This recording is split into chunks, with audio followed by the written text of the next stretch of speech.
Merci de rester fidèle à New World Economy à l'heure de EcoJeune.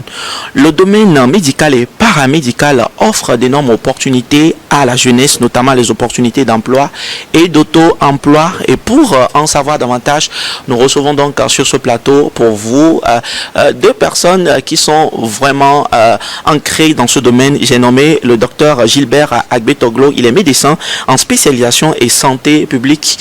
Docteur Gilbert, un grand plaisir pour nous de te recevoir sur ce plateau.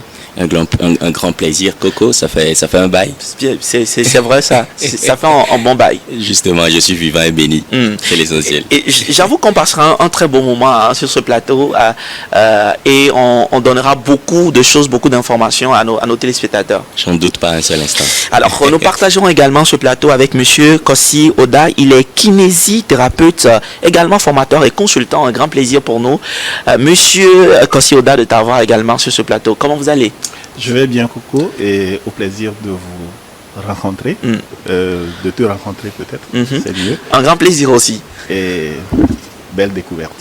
Une belle découverte. Alors, nous parlons essentiellement aujourd'hui de la médecine, de la santé, des métiers et des opportunités que cela offre à la jeunesse. Alors, docteur Gilbert, on va commencer avec une toute petite pédagogie.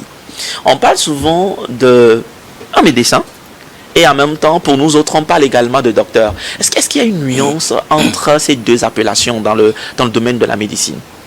D'accord, merci beaucoup. C'est important qu'avant toute chose, il faut qu'on explique un certain nombre de choses pour éclairer la lanterne de la population. Exactement. Je dois dire que le docteur, c'est quelqu'un qui a soutenu sa thèse de doctorat. Et le médecin, c'est quelqu'un qui a fait un parcours de médecine. Ok. C'est 8 ans, c'est généralement long. Il a fini ses 8 ans, mais il n'a pas encore soutenu sa thèse de doctorat. Ok. Donc encore faut-il soutenir sa thèse de doctorat pour être appelé docteur, mais aussi s'inscrire au tableau de l'Ordre national des médecins du Togo, ce qui lui donnera le droit d'exercer sur le territoire togolais, parce que le doctorat qu'on a, c'est un doctorat d'État. Ok. Justement. Super. Merci. Alors, lorsque nous parlons d'un médecin en spécialisation de santé publique, il s'agit de quoi en fait? Pour Très nous, bien. les novices, hein? Très bien, très bien. Vous allez entendre parler de médecins pédiatres, vous allez entendre parler d'ophtalmologues. Je dois dire que le parcours est long. Après les 8 années d'études, pour devenir médecin généraliste, sinon docteur, en médecine, il faut maintenant se spécialiser. Donc on en a encore pour 5 à 4 ans, ça dépend des spécialités. Donc pour certaines spécialités comme la mienne, il faut encore 4 ans en plus du doctorat. Et donc là, je suis sur le chemin. Ça fait 12 ans. C'est fastidieux. Oh. Un long chemin, un long parcours. Hein? Un long parcours, un parcours de combattant, comme on a l'habitude de le dire. Et est-ce que qu'est-ce qui motive? Est-ce que c'est la passion? Est-ce que c'est l'amour pour la chose? Ou c'est peut-être les parents? Non, à un moment donné, tu es seul face à ton destin. Ce n'est pas les parents. Les parents ne décident pas. Tu décides. Et vu la longueur des études, vu la durée, s'il n'y a pas une certaine motivation, nous avons généralement l'habitude de dire, la médecine c'est motivation, organisation et travail.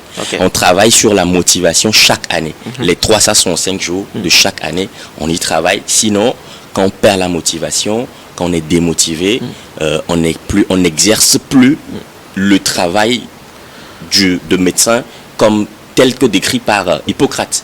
Et on considère le patient comme un outil de commerce et de business, et ce qui n'est pas intéressant. Ce qui n'est pas intéressant. Très bien. Alors, Monsieur Oda, on parle du domaine on parle de la médecine, mais en même temps, on parle du domaine médical et paramédical sur ce plateau. Alors, je rappelle que vous êtes kinésithérapeute et également consultant, formateur. Alors, quand on parle de la kinésithérapie, il s'agit de quoi? Et dites-nous sur ce plateau s'il y a des ouvertures. Quelles sont les ouvertures que nous avons dans ce domaine spécifique? Ok. Merci. La kinésithérapie, comme ça se définit, en divisant le mot, c'est kiné qui veut dire mouvement. Thérapie qui veut dire traitement. Donc, c'est le traitement par le mouvement ou le traitement du mouvement. C'est bien ça. Donc, et d'abord, je vais rendre hommage à quelqu'un en voyant votre nom. Vous me permettez, vous appelez Agozo Mavi.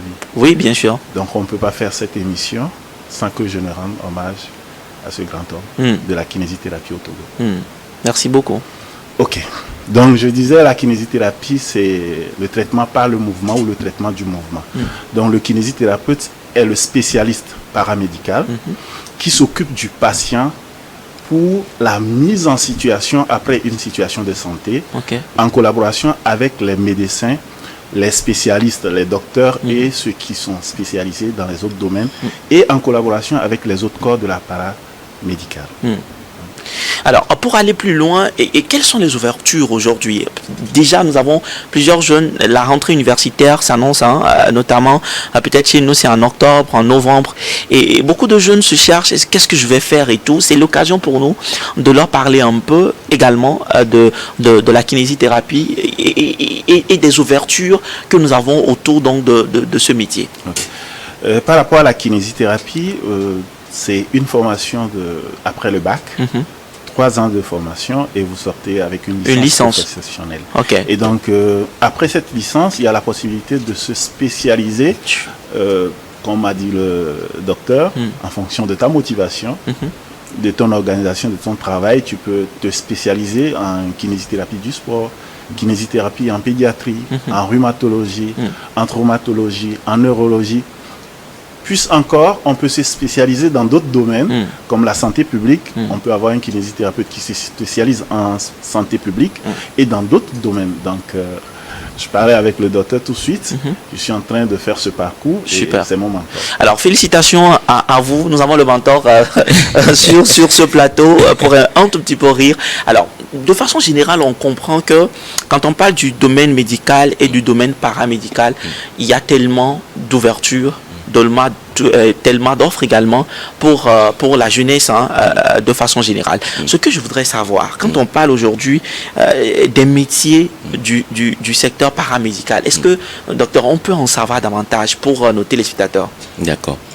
Merci beaucoup. Je dois dire que le paramédical, on va expliquer d'abord le mot. Super. Donc paramédical, on a médical et on a para. Le préfixe para, ça veut dire à côté. Et donc, le paramédical, c'est celui-là qui est à côté du médecin.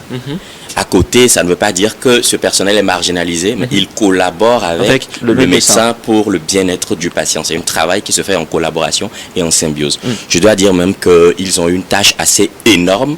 Ils ont une tâche assez énorme qu'ils abattent. Et principalement, la kinésithérapie, c'est au centre de toutes les spécialités, comme il venait tout à l'heure de le dire. Si je peux me permettre, c'est l'un des plus beaux métiers au monde, parce que il venait tout à l'heure de l'expliquer, la kinésithérapie, tu peux te spécialiser en pédiatrie, en neurologie, en rhumato. La kinésithérapie est au cœur de toutes les spécialités. Ça veut dire que aujourd'hui, pour pouvoir avoir une guérison, la prise en charge n'est pas que médicamenteuse. On ne donne pas obligatoirement pour certaines maladies dites chroniques avec lesquelles le patient va traîner, ou pour certaines maladies qui vraiment pour lesquelles le patient ressent une certaine douleur. Là, on voit réellement le rôle du kinésithérapeute. Je donne un exemple très rapidement. Moi, quand j'étais étudiant en médecine, j'étais en stage en pédiatrie dans une structure, et il y a un enfant qui a fait un neuropaludisme, un paludisme grave, forme neurologique, et il était sorti, enfin il avait des séquelles neurologiques, donc l'enfant il avait des difficultés de motricité et de sensibilité, il n'arrivait pas à se mouvoir et la sensibilité était perdue. Nous avons eu recours à toutes les techniques possibles, et au final le kinésithérapeute a pris en charge cet enfant, et avec le calme et la patience qu'il faut, le kinésithérapeute a pris en charge. C'est vrai que ça a pris des mois, mais après cet enfant là, son état de santé, j'étais tellement content, j'étais vraiment content quand j'ai vu le résultat que cet enfant a produit. Du coup, le paramédical, c'est le personnel qui est à côté du médecin, qui collabore avec le médecin pour le bien-être du patient. Et donc, comme personnel paramédical, on peut citer la kinésithérapie, il vient de le dire tout à l'heure, les infirmiers, ce sont des personnels paramédicaux, les assistants médicaux, les auxiliaires en pharmacie, c'est des personnels paramédicaux. Les orthoptistes, c'est des personnels paramédicaux. Les orthophonistes, c'est des personnels paramédicaux. Voilà, la liste est assez longue. La liste est assez longue. Alors, je pense que M. Oda voudrait ajouter. assez glisse, hein. Quand il s'agit de présenter quelque chose, il est intéressant de présenter ce qu'on a dans son pays aussi. Exactement. Et donner quelques détails. À l'école du Togo, la première école de paramédicale, c'est l'école de l'ENAM, l'École nationale des auxiliaires médicaux, où on a environ 9 filières de paramédicales, des paramédicaux. Et on a aussi l'Institut des sages-femmes. On en a sur toute l'étendue du territoire et bientôt il y aura un concours. Et donc, le docteur a déjà cité plusieurs. Les kinésithérapeutes, les orthoprothésistes, les orthophonistes, les ergothérapeutes qui sont en création, les orthophonistes qu'il a cités. Aujourd'hui, il y a d'autres corps qui étaient considérés purement médicaux et que nous avons des branches paramédicales aujourd'hui. L'imagerie, les ophtalmologistes, il y a les ophtalmologues paramédicaux. Et donc, comme a dit le docteur, ce n'est pas un personnel à côté dans le sens de quand on finit, on vient le voir. C'est une collaboration et surtout dans le domaine de la réadaptation, à savoir dans notre pays, la kinésithérapie, l'orthoprothésie et l'orthophonie et l'ergothérapie qui est en train de rentrer. On a été vraiment utilisés comme les à côté, dans le sens d'à côté. Et un peu, si vous voyez l'explication du docteur avec l'enfant, c'est quand on voyait que c'était très difficile, vers la fin, qu'on fait appel à la kinésithérapie. Et parfois, la récupération, on peut bien la voir, mais ça devient difficile. Normalement, je rends grâce à certains de nos maîtres, des médecins neurologues, traumatologues, rhumatologues, chirurgiens, et dans tous les domaines aujourd'hui, qui savent que le kinésithérapeute, c'est à l'entame ou à l'arrivée du patient, il fait partie de l'équipe. C'est très important ce qu'il vient de dire, parce que pour réanimer un patient, la réanimation, il ne faut pas attendre à ce que le patient sorte du coma avant de commencer la kinésithérapie. Il faut déjà commencer les séances, parce que les études ont prouvé que les résultats sont meilleurs quand on commence la kinésithérapie très tôt, on commence les séances. Super. Alors, on va évoluer un tout petit peu dans ces échanges pour permettre à nos téléspectateurs de profiter suffisamment de nous et de comprendre davantage vraiment tout ce qui se passe, tout ce que nous voyons de très loin, mais qui sont apportés et qui peuvent aussi être réalisés par plusieurs qui nous suivent dans cette émission. Alors, pour nos jeunes qui viennent peut-être d'avoir le bac, j'ai fait un constat, docteur, c'est que beaucoup tout de suite veulent aller vers la médecine, peut-être à l'université. Mais pour les 8 ans, ce n'est pas tout le monde qui a forcément la chance de pouvoir être d'abord retenu pour rentrer dans le processus et à un moment donné continuer jusqu'à finir. Et malheureusement, il y a de cela quelques années, tous ceux qui n'arrivent pas à suivre cette marche se retrouvent peut-être à ne rien faire. On peut le dire, ou bien dans d'autres filières et tout, qui n'est pas en phase avec leur aspiration. Et je pense aujourd'hui, si nous parlons de ce secteur paramédical, ce secteur offre assez d'opportunités à tout ce beau monde-là d'arriver à réaliser également leurs rêves. Justement, retenons l'adage, n'est pas médecin qui veut. Ce sont de longues études et tout le monde n'est pas appelé à devenir médecin. Si tout le monde était médecin, qui alors allait collaborer avec le médecin? Voilà. C'est bien ça. Très bien. Du coup, il y a les filières paramédicales qui sont là aujourd'hui et les débouchés sont énormes. Les débouchés sont énormes. Avec des avantages. Avec des avantages, d'énormes avantages. Alors, parlons de ces débouchés. Aujourd'hui, il faut parler d'abord des écoles, des instituts qui offrent ces opportunités aux jeunes. Est-ce qu'il y en a au Togo et est-ce qu'on peut en citer sur ce plateau? Moi, je n'en connais qu'un seul, en bonne et due forme. Il y en a à coup sûr. Voilà. Mais là, je représente les couleurs d'un institut. On y va. Qu'on appelle ISAGES. Alors, est-ce qu'on peut savoir davantage ISAGES, c'est l'Institut supérieur d'administration des sciences économiques et de la gestion de santé. Et il faut dire que cet institut-là, il est essentiellement dans le paramédical. Il forme essentiellement dans le paramédical. Et ils offrent plusieurs filières. L'Institut offre plusieurs filières. Tout à l'heure, on venait de parler de la kinésithérapie. À côté de ça, il y a les filières en ophtalmo. En l'occurrence, l'orthopsie, l'optique lunetterie, l'optométrie. Ah bon? Exactement. Le premier du genre dans la sous-région. Waouh! Le premier dans la sous-région. Waouh!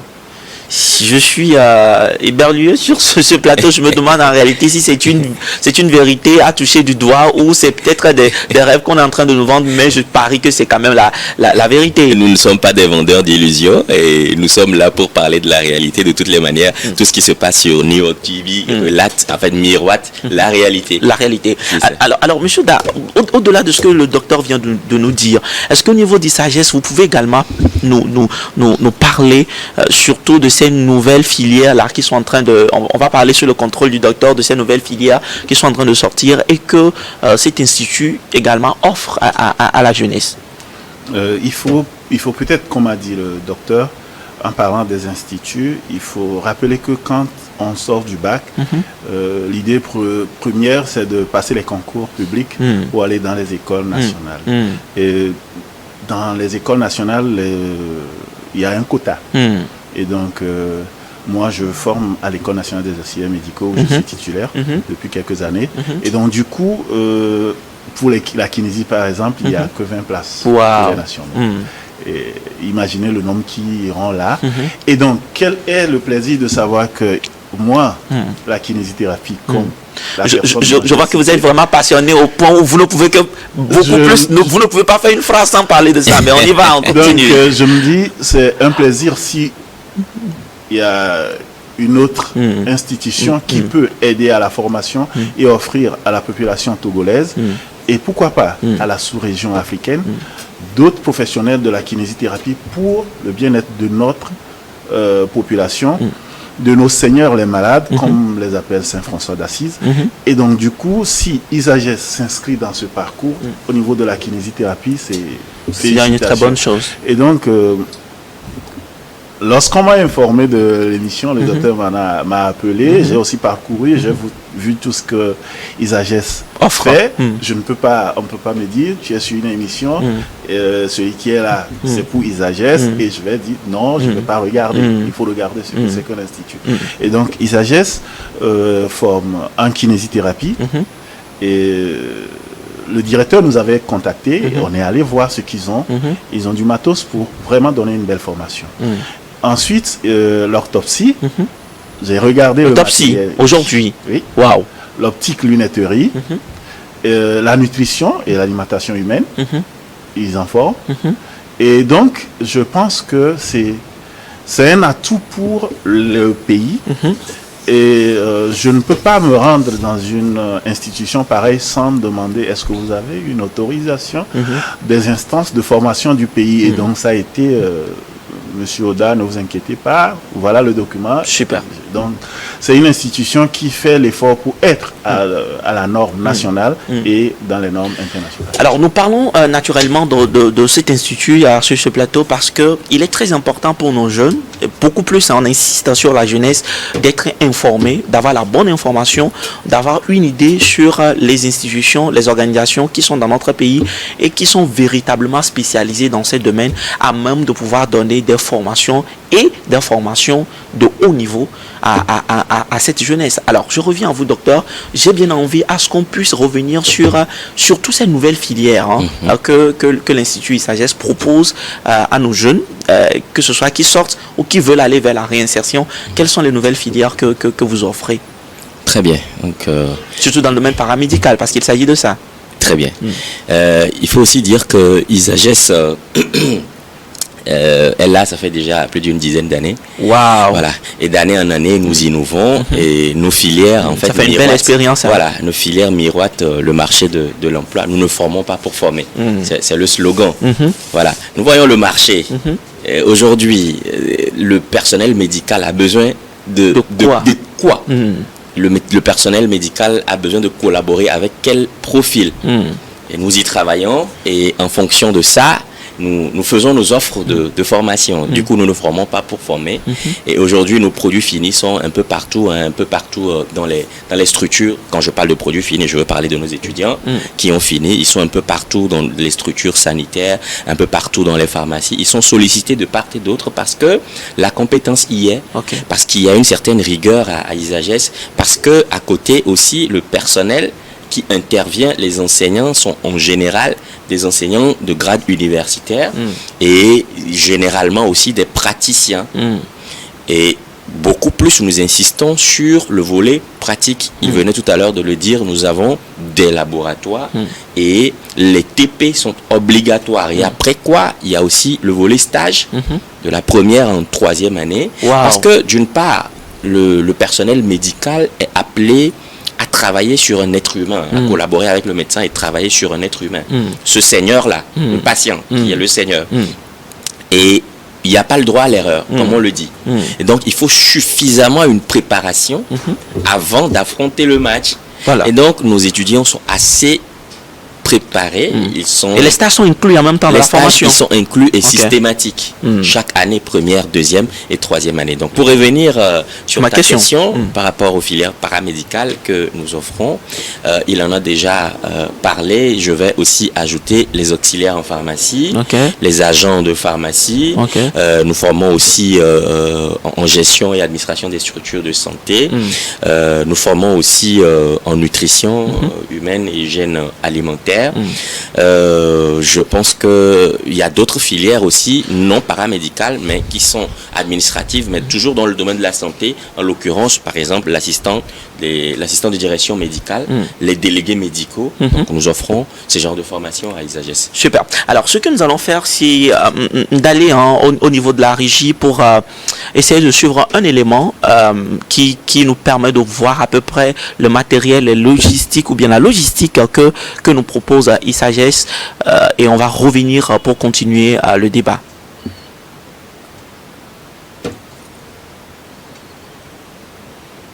ISAGES, accrédité par l'État togolais, offre des formations paramédicales et technologiques en licence et master dans les filières suivantes: kinésithérapie, nutrition humaine et hygiène alimentaire, auxiliaire en pharmacie, assistant de direction médicale, délégation médicale, gestion hospitalière. Enfin, au Togo et à ISAGES, les filières de la santé visuelle telles que optique-lunetterie, orthoptie, optométrie sont opérationnelles. Disposant des salles des travaux pratiques bien équipées avec un corps enseignant qualifié, ISAGES assure un encadrement de qualité à ses étudiants. Attention, le stage pratique dans les structures de santé est garanti à tous les étudiants. Choisir ISAGES, c'est choisir les opportunités d'emploi. Les inscriptions ont déjà commencé et se poursuivent au siège de l'Institut Siatoti, non loin de la station d'essence Sanol. Pour plus d'informations, veuillez nous contacter au +228 91 78 50 14. Former des élites, c'est notre métier. Former les élites, c'est notre métier. Je pense que c'est la force de ISAGES. Alors, docteur, quand je vois tout ce que je vois, les matériels dont dispose votre institut aujourd'hui, j'ai bien envie de savoir si nous sommes toujours dans notre pays, le Togo. Ça, c'est ma toute première question. Et naturellement, oui. Et est-ce que c'est du vrai? Comment est-ce que vous avez pu vous êtes arrivé à avoir toutes ces ressources-là à disposition? Et les professeurs qui viennent, est-ce que c'est seulement les professeurs qui viennent du pays ou dans la sous-région? Vous avez également d'autres professeurs qui se mêlent donc à la danse? Très bien. Il faut savoir que ce n'est pas aussi aisé de former dans le paramédical. Parce que un paramédical qu'on forme a des obligations. Et ce paramédical-là doit être bon. Il n'y a pas de demi-mesure. Et ISAGES s'est mis les moyens dans la formation. ISAGES a investi dans la formation des étudiants et aujourd'hui, nous avons les résultats. Les résultats sont assez probants. Donc, ISAGES attache du prix au volet formation. Et comme je venais tout à l'heure de le dire, le volet pratique est vraiment pris en compte dans la formation. Et j'ai parlé aussi du volet pédagogique des enseignants qui interviennent. Donc, il y a des enseignants qui sont ici chez nous, parce que ici, chez nous, au pays aussi, on a assez de spécialistes, on a des spécialistes. Mais il y a des domaines assez pointus, il y a des spécialités assez pointues et on fait appel à des professeurs venant du Maroc, par exemple, de la France, de la Belgique, du Bénin ici aussi à côté, du Burundi. Et l'essentiel, c'est l'étudiant qui gagne. L'essentiel, c'est l'étudiant qui gagne et certainement l'étudiant gagnera avec ISAGES sans doute. Alors, l'autre question que j'aimerais poser avant de laisser la parole à M. Oda, donc sur ce plateau, docteur, j'ai cru lire l'optique lunetterie. Voilà. C'est une filière disons que c'est un ensemble, hein. Oui, c'est une nouvelle filière dans la sous-région sans prétention. Donc on est les seuls à former dans ce domaine, optique lunetterie et orthométrie. Voilà. J'explique un tout petit peu. C'est des filières, hein, en santé oculaire. Donc l'opticien lunetier, par exemple, lui, il va s'occuper de tout ce qui est vision. Donc c'est lui qui va confectionner les verres. Donc il est mini commercial, mais aussi mini paramédical, parce que on ne prescrit pas des verres où on ne les verres. C'est tout un art qui entoure, hein, la confection des verres. C'est tout un art. Ce sont des visagistes. Ils voient le visage et il y a un certain nombre de paramètres à prendre en compte. Voilà, après la consultation ophtalmo, après les directives de l'ophtalmologue, eux, ils prennent sur eux de confectionner ces verres. Et donc, ils commercialisent aussi ces verres. Donc, ils ont deux cordes à leur arc. Ils sont paramédicaux, mais ils sont aussi des commerciaux. Disons qu'ils sont aussi dans le marketing. Donc, j'ai parlé aussi de la filière orthopsie qui font de la rééducation visuelle. Et donc, pour des troubles visuels, certains troubles visuels nécessitent une rééducation. Donc, ils posent le diagnostic, ils analysent et ils traitent. Ils font de la rééducation. Par exemple, pour le strabisme, ils prennent en charge. Donc, après, ils peuvent travailler dans leur propre cabinet ou ils peuvent travailler dans un cabinet ophtalmo, c'est-à-dire à côté d'un médecin ophtalmologue. Donc, nous sommes les seuls pour le moment dans la sous-région à former dans ces filières-là et nous ne formons pas pour former parce que le besoin y est. Il faut juste entrer dans une maison et voir la famille. Vous allez voir, minimum, si ils sont 10, minimum 2 vont porter les verres. Ça veut dire qu'il y a un souci. Parce qu'aujourd'hui, nous sommes scotchés à nos écrans de PC, à nos écrans de portable, la lumière. Après, nous développons des pathologies. Déjà, au plus jeune âge, on donne le portable, on donne les tablettes aux enfants. Et après, ça a des répercussions sur la santé oculaire. Mais la prise en charge est assez... les dépenses, hein, en matière de santé oculaire sont assez catastrophiques parce que, comme on le dit, l'œil, on le dit chez moi et dans mon dialecte que l'œil n'est pas au marché, on ne part pas au marché pour payer l'œil. Ça veut dire que l'œil, c'est un organe essentiel, je dirais l'un des organes les plus essentiels du corps humain. Et donc, après, les parents dépensent une somme astronomique dans la prise en charge de ces pathologies, mais déjà, ça commence normalement par le plus jeune âge. Donc, nos étudiants sont aussi outillés. Ils ne font pas que la prise en charge, mais ils sont aussi dans la prévention. Ce sont des acteurs de la santé publique et ils n'attendent pas à ce que la maladie vienne avant d'aider le médecin pour la prise en charge, mais déjà ils sont aussi dans la prévention. Donc voilà un peu les spécialités ophtalmo que ISAGES offre aujourd'hui. Alors, Monsieur Oda, vous êtes kinésithérapeute de formation et de fonction aujourd'hui, c'est bien ça.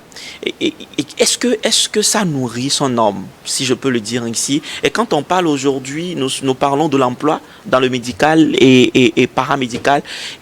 Est-ce que tous ces agents qui sont dans le domaine de la santé, dans le domaine paramédical, quand on finit, est-ce qu'on a plus de chances de ne pas finir chômeur? Est-ce que ça offre des ouvertures rassurantes à nos téléspectateurs et à nos jeunes qui, du moins, ça s'intéresse véritablement au domaine? Mais la question que les aînés, que les parents posent, est-ce que ça donne des ouvertures? Est-ce que ça règle également le problème du chômage? Ça, c'est une très belle question et je souriais quand tu demandes si ça nourrit son homme. Parce que dans le domaine de la santé, le docteur vient de le dire, la kinésithérapie reste le métier de l'avenir en paramédical. Et d'ailleurs, dans certains pays, c'est devenu un corps médical. Ce n'est pas que paramédical. Et aujourd'hui, on peut faire sa thèse en kinésithérapie, on peut faire l'agrégation. Donc, c'est un corps qui se développe énormément. Ça nourrit son homme C'est la première question que tout le monde se pose quand on veut faire une formation. Oui. Et je pense que c'est en dehors de quelques nouvelles filières qui se mettent en place, c'est la première filière de la médecine qu'on appelle pour pratique libérale. C'est-à-dire, quand vous sortez, vous n'êtes pas obligé d'être engagé dans un centre. Ok. Vous pouvez travailler. L'auto-emploi, vous pouvez travailler pour votre propre compte. Sans avoir même un centre. Waouh. Parce que, d'abord, on a parlé de la prévention et de la promotion. Le kinésithérapeute peut s'inscrire dans la logique de la prévention. Aujourd'hui, nous voyons les maladies non transmissibles qui s'augmentent. Les AVC qui s'augmentent, les problèmes cardiaques, plein de problèmes qui s'augmentent et que le kinésithérapeute peut s'inscrire à aider la population à s'auto-prendre en charge par les conseils, les techniques de prévention, les stratégies de mise en forme. Et donc, il peut déjà beaucoup faire. Nous avons plusieurs centres de fitness qui se développent et qui sont entretenus par des gens qui ne sont pas des spécialistes, que c'est des gens qui sont des entraîneurs de sport. Et parfois, vous allez là, vous sortez avec d'autres pathologies. Ensuite, dans les cabinets, comme a dit le docteur, j'ai un de nos aînés qui dit le kinésithérapeute est le seul professionnel qu'on voit de la naissance jusqu'à la mort. Ce n'est pas jusqu'à la mort, hein. Jusqu'à la mort. Jusqu'à la mort. Donc, c'est-à-dire que, quelle que soit ta pathologie, quel que soit ton état de santé, tu as besoin d'un kinésithérapeute. Super. Je prends l'exemple de nos mamans quand on est. Vous voyez comment on lave l'enfant en Afrique, comment on le manipule. Donc, le docteur a donné le cas de l'enfant qui a fait le palu. Donc, il y a plusieurs pathologies. L'enfant qui naît avec un bras qui ne fonctionne pas, qui naît avec des déformations de membres, en collaboration avec les médecins, le kiné est là. Et sur tout notre parcours de vie, on a besoin du kinésithérapeute. Et l'exemple de la morgue, quand nos parents, je donne toujours cet exemple, nos parents ont la capacité de conserver les corps pendant 2 semaines sans l'envoyer à la mort. En faisant quoi? En utilisant des décoctions, des produits naturels et en mobilisant continuellement le corps. C'est de la kinésithérapie. Du coup, ça nourrit donc naturellement. Ça nourrit suffisamment son homme. Alors, docteur, je vais peut-être d'une autre manière proposer la même question. Ce que j'ai envie de savoir, et pour nos téléspectateurs, c'est que on dit souvent que la santé ou encore ce secteur ne trompe point. Mais quand nous parlons aujourd'hui donc du médical et du paramédical, et notre thème, c'est l'emploi dans ce domaine, est-ce qu'on peut être rassuré pour vous qui êtes dans le domaine que c'est un domaine qui ne trompe pas? D'accord, je commencerai par dire que on ne choisit pas un domaine pour un gain financier par après. Parce que si on le fait, on perd la base même est perdue, la base même est faussée. L'essence même de la chose. L'essence même de la chose est faussée. Surtout quand on choisit une filière en médecine, une filière médicale ou paramédicale. Parce qu'il faut de la volonté, il faut une certaine motivation. Et comme on le dit, c'est un métier noble. Super. Bon, mais à côté de ça, je dois dire que... C'est le à côté là qui m'intéresse, même si la base mérite d'être précisée. Et je vous remercie pour ça. Allons-y. Très bien. Je pense que M. Oda aujourd'hui ne se plaint pas financièrement. Je pense que... je l'ai senti, je l'ai senti sur le plateau. Bon, on y va. Et M. Oda, c'est juste pour te taquiner. Allons-y. Il faut dire que le marché de l'emploi dans ces domaines aujourd'hui est presque vierge. Aujourd'hui, il faut juste aller dans un cabinet ophtalmo pour voir la queue, pour voir le nombre de patients, la tâche que le médecin ophtalmologue doit abattre en une journée, à lui seul. Dans nos centres publics, c'est sûr même des rendez-vous. Du coup, ce personnel a forcément besoin d'un à côté, il a besoin de quelqu'un, d'un paramédical pour l'aider dans sa tâche continuelle. Il y a des centres, il y a des structures qui en cherchent. Il y a des structures qui nous contactent tout le temps. Des ophtalmologues qui nous contactent tout le temps pour qu'on puisse mettre à leur disposition nos étudiants qui sont en train de finir, en fin de parcours. Ça veut dire que le boulot même attend nos étudiants avant qu'ils ne finissent. Parce que le terrain est vierge et nous sommes les seuls pratiquement qui formons dans ces domaines aujourd'hui. Super. Alors, Monsieur Ouda, nous sommes pratiquement arrivés à la fin de ce temps que nous avions sur cette antenne pour échanger autour donc de ces opportunités que nous offre le secteur médical et paramédical. Quel serait votre dernier mot? Et surtout pour nos téléspectateurs qui nous ont suivis tout au long de cette interview. Premièrement, il faut dire merci à Niwon qui nous a donné cette opportunité et nous vous félicitons pour cette émission qui est tournée vers la jeunesse. Et ensuite, comme je l'ai dit au début, après le bac, les jeunes cherchent à passer les concours d'État. Et nous savons que c'est difficile, la sélection est rigoureuse, le nombre est limité. Et donc, ceux qui ne vont pas réussir, pourquoi ne pas tourner vers les écoles qui offrent des opportunités, telles que ISAGES. Puisque c'est de ça qu'on en parle. Et donc, il faut se renseigner, aller vers l'institution et prendre les informations pour voir quelles sont les filières qu'il faut. Ensuite, enfin, la dernière partie du docteur m'a interpellé. Vous avez vu que j'ai eu la difficulté de vous dire ça nourrit son homme. Je pense plutôt à ce que le kinésithérapeute peut faire. La vocation qui est autour de la profession, c'est plus intéressante que ce que nous y gagnons de manière pécuniaire. Et donc, travaillons par vocation, l'amour que nous avons pour l'humain, l'amour que nous avons pour nos seigneurs les malades. Docteur, on va naturellement finir avec vous sur ce plateau. Quel serait donc votre dernier mot pour nos téléspectateurs qui nous ont suivis tout au long de cette émission? D'accord, avant de placer mon mot de fin, je dois aussi dire que ISAGES forme aussi en nutrition, on l'avait dit, donc le nutritionniste aussi, il est aussi un peu au cœur de la médecine, comme le kinésithérapeute, parce que le nutritionniste, le médecin travaille avec le nutritionniste. Par exemple, un patient qui souffre du diabète ou de l'obésité, on sait que l'obésité c'est un facteur de risque de beaucoup de maladies, ou un patient qui fait des allergies, le médecin travaillera avec le nutritionniste pour pouvoir prendre en charge ce patient. Parce que, on le dit généralement, ce que nous mangeons après, c'est ça qui nous cause des ennuis.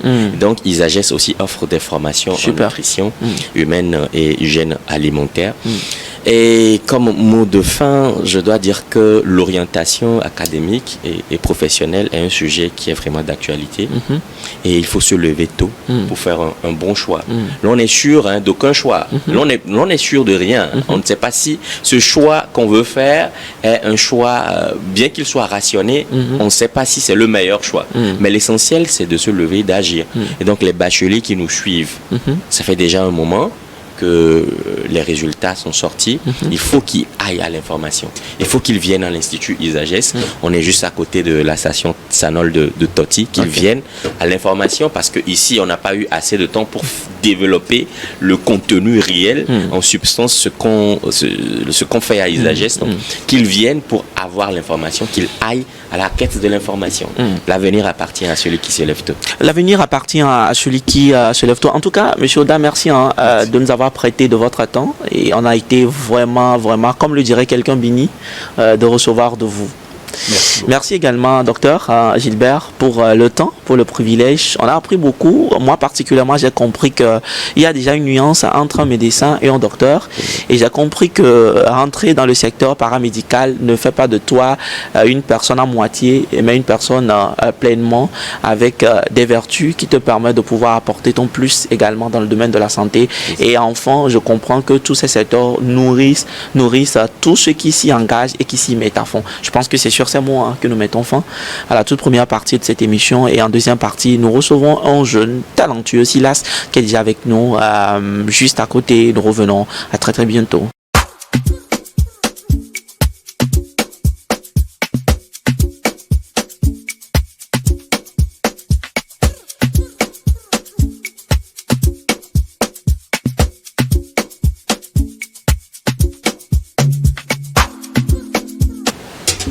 Nous recevons donc dans la seconde partie de cette émission, comme promis pour vous, Silas, artiste, chanteur, compositeur. Silas, un grand plaisir pour nous de te retrouver aujourd'hui sur ce plateau. Comment tu vas? Je vais très bien. Très bien. Pour moi aussi. Un grand plaisir pour toi également. Alors, moi je connais un tout petit peu Silas, mais qui est Silas pour nos téléspectateurs qui nous suivent dans cette émission? Alors, pour me présenter, moi c'est Silas Dagadou, à l'état civil. Et pour nom d'artiste Silas. Alors je suis chanteur, musicien, compositeur. Toi seul? Oui. Ok. Donc je suis dans le monde de la musique en général. Super. Alors Silas, comment est-ce que tu t'es retrouvé dans le monde de la musique? Qu'est-ce qui t'a amené à embrasser aujourd'hui ce secteur où tu peux t'affirmer être un jeune musicien, artiste et compositeur? Alors bon, pour commencer, je suis issu d'une famille, pour dire chrétienne, Ok. donc musicienne. Et dès le bas âge, j'ai commencé par toucher les instruments de musique et autres. Donc c'est de là que je peux dire que c'est de là que ça a commencé. Et pour continuer, j'ai tenté de passer des concours de chant et autres. C'est après ces concours-là que j'ai pris au sérieux le métier de la musique. Alors est-ce qu'aujourd'hui, Silas, tu regrettes avoir fait ce choix? Non. Naturellement, non. Bien sûr que je ne regrette pas.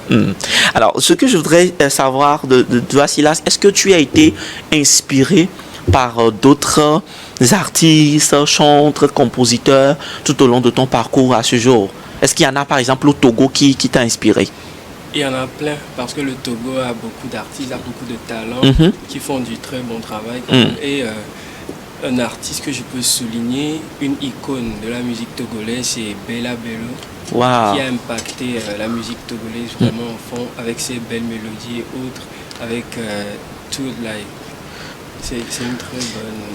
Super. Alors, parlant peut-être de Bella Bello, est-ce qu'il y a une de ces mélodies ou une de ces chansons qui te parle toujours et que tu pourras essayer de nous transcrire au travers de ta voix sur ce plateau? Il n'y a pas de souci. Allons-y. Alors, ce morceau, le titre est Saigné de Bella Bello. Ah, je connais Saigné. Okay. Alors, Okwenye bonbon, okwenye agbe, okwenye bonbon, okwenye agbe, oh c'est nye krava, me gajo le bonye oh.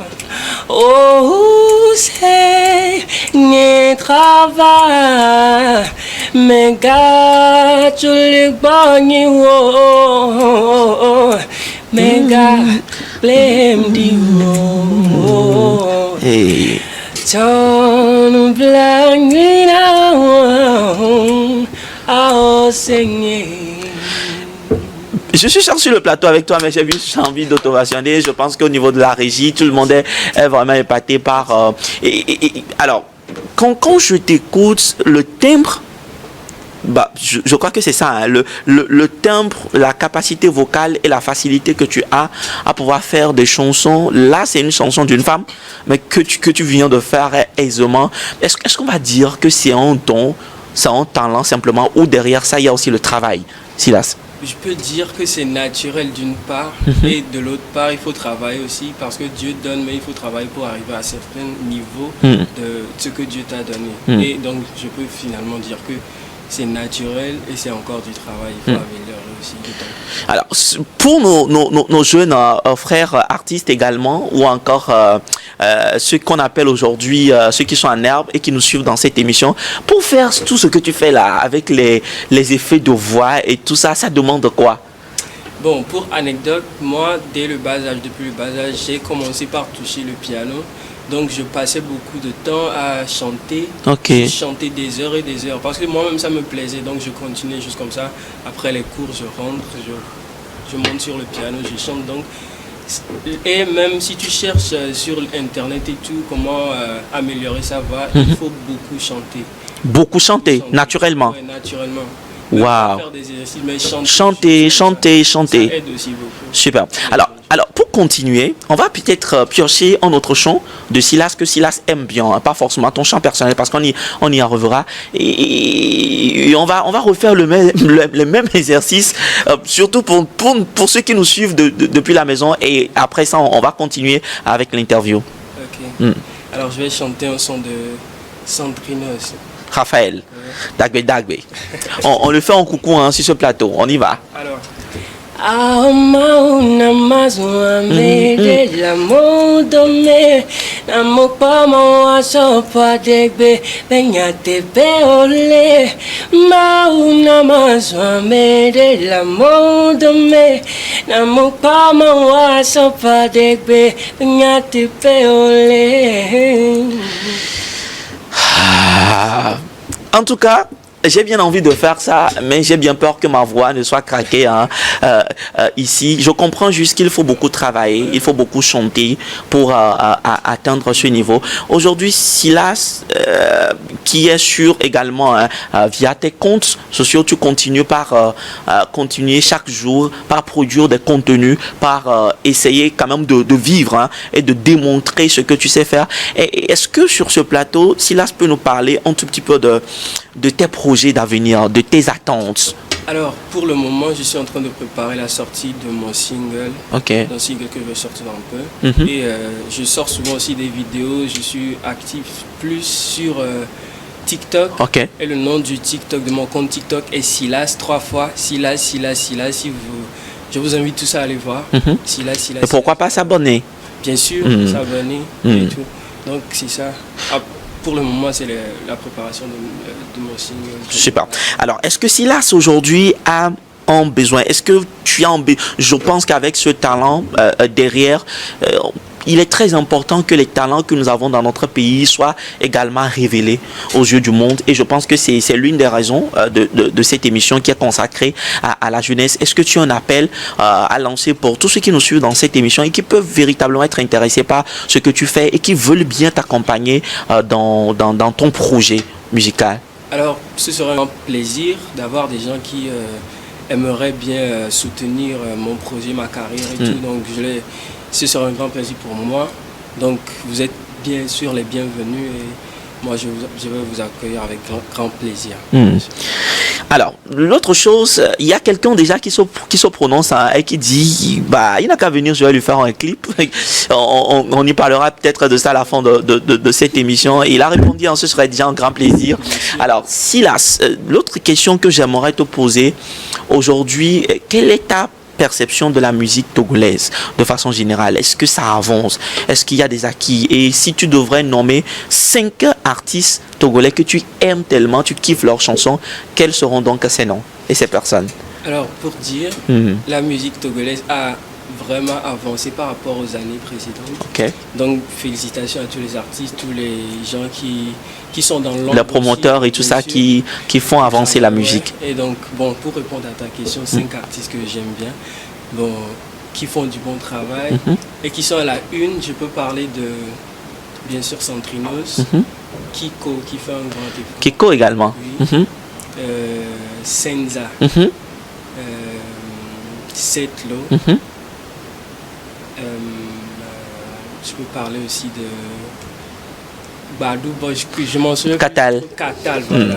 Alors, je sais que si tu devrais nommer, tu peux continuer toujours par nommer parce qu'il y a tellement, mais c'est les 5 qui te viennent tout de suite à l'esprit. Alors, nous faisons coucou spécial à tous ces artistes-là qui viennent d'être nommés donc, sur ce plateau par Silas. Silas, c'est vrai que nous tendons vers la fin de cette interview, mais Silas particulièrement, est-ce que tu as quelque chose venant de toi de façon originale à partager avec nous sur ce plateau également?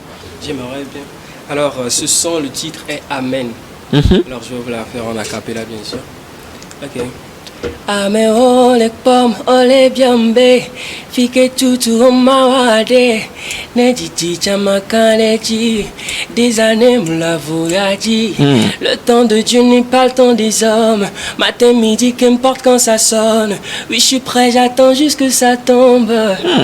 Donc, c'est tout. Je vais vous la faire. Oh, j'aurais bien aimé continuer par savourer ce son, mais je prie vraiment également, et c'est pour une première fois dans cette émission où j'utilise cette expression, je prie que les moyens soient, que les promoteurs suivent pour que tout ce qu'il y a à l'intérieur et qui constitue les valeurs, qui constitue les talents que nous avons dans notre pays soit révélé aux yeux du monde. Silas, peut-être est-ce que tu as un dernier mot à l'endroit donc de nos téléspectateurs, à l'endroit donc de ces promoteurs, de nos autorités dans notre pays qui peuvent également s'intéresser à tout ce que tu fais et qui peuvent t'accompagner et accompagner également la musique de façon générale? Alors, merci déjà pour m'avoir accueilli ici, New Rock TV. Merci à vous, monsieur Coco. Merci à toi, Silas. Merci aux téléspectateurs qui me regardent aussi. Et donc, je vais vous donner mon contact pour que toute personne qui voudrait me contacter puisse se retrouver. Alors, le contact, c'est le plus 228 92 10 74 63. On va reprendre une dernière fois. Le plus 228 92 10 74 63. Super. Alors, nous sommes, Silas, arrivé à la fin de ce temps d'interview. Merci d'avoir été avec nous sur le plateau. J'espère qu'on te retrouvera demain comme étant le nouveau Centrinos de notre pays, derrière Centrinos, qui sera donc l'aîné, c'est bien ça.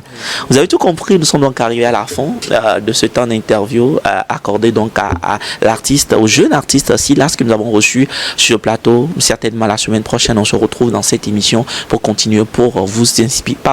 D'ici là, portez-vous bien. À très très bientôt. Au revoir.